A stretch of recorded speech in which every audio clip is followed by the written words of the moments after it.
Hey guys, Aaron here. Today we're going to be placing the rear shocks on this Chevy Silverado years 2014 through 2018. If you have a GMC Sierra, these parts and procedures will be the exact same as well. Now this particular truck is a 2015 Chevy Silverado LT with about 150,000 miles. I do believe these are the original shocks, and from I believe the right side we were experiencing a little bit of oil leakage from that shock, which is a good indicator that the shocks should be replaced. Now GM actually recommends we check or replace these shocks around 100,000 miles, which is the typical lifespan of a shock absorber. Overall, the job isn't too difficult. We're just going to need a couple simple hand tools. I'm going to be using some power tools to make the job go a little bit quicker, but before we begin, let's go everything we're going to need to get the job done. So we're going to need a 1/2-inch ratchet, some penetrating oil, WD-40, this is BP Blaster, works pretty good too, 21mm socket, a 21mm open-end wrench, and I'm actually going to be using my impact, just makes the job go by a little bit quicker. And of course, we're going to need our replacement shocks as well. Now, there are two brands that I really recommend you use. Try not to go with a cheaper shock, especially on these trucks, especially if you tow a lot.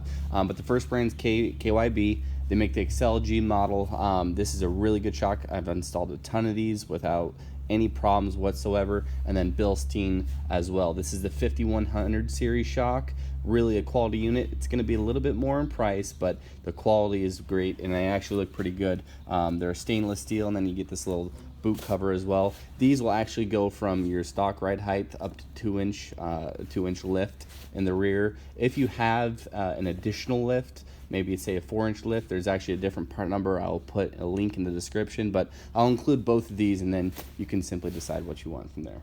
Here we are on the driver's side. First thing we're going to do is just soak down this bolt with some penetrating oil. Here in the desert we don't get a lot of rust, but for those of you who see salt, you're probably going to see a little bit of rust on this bottom bolt here.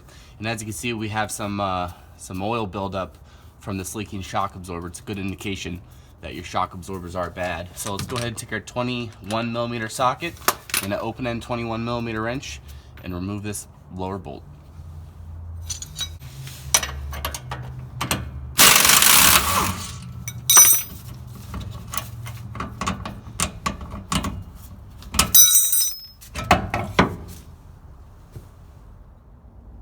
And for the upper bolt, all we're going to need is a 21mm socket.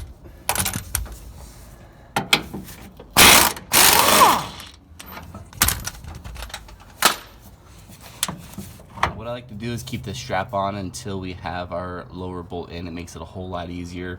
If we cut the strap off, the shock absorber is going to go down, and it makes it very difficult to compress it back to get this lower bolt in.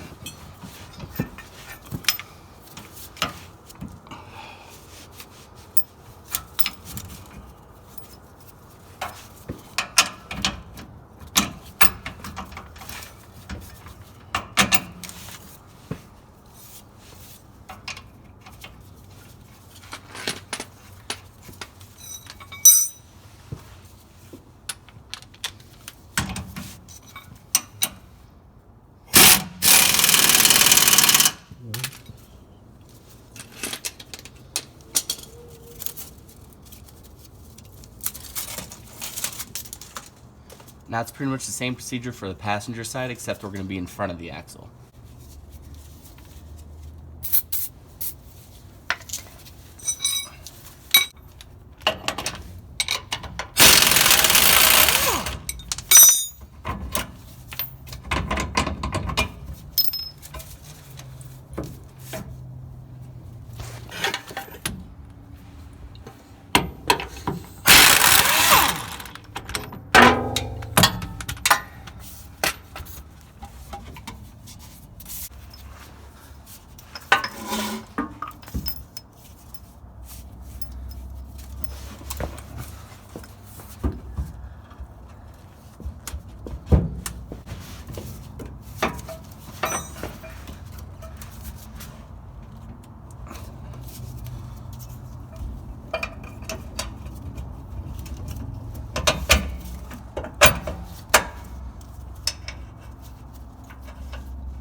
And that's pretty much it.